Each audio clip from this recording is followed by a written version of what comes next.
For months now, many of India's factories have been in a spin.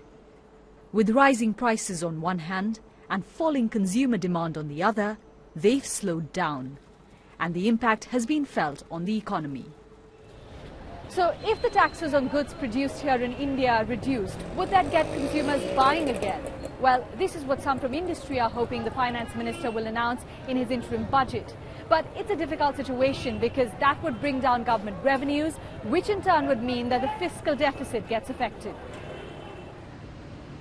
Over the past year, India has been trying to get its finances in order.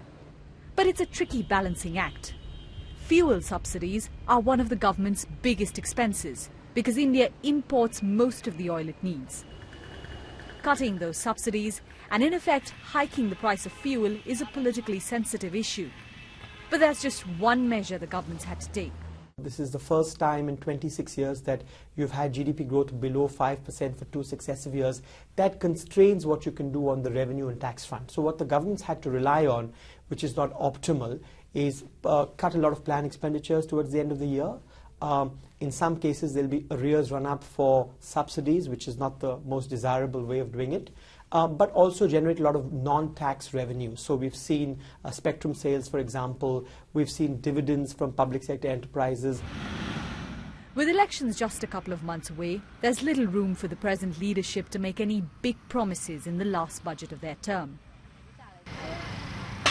One silver lining, though, is that inflation has been showing signs of coming down.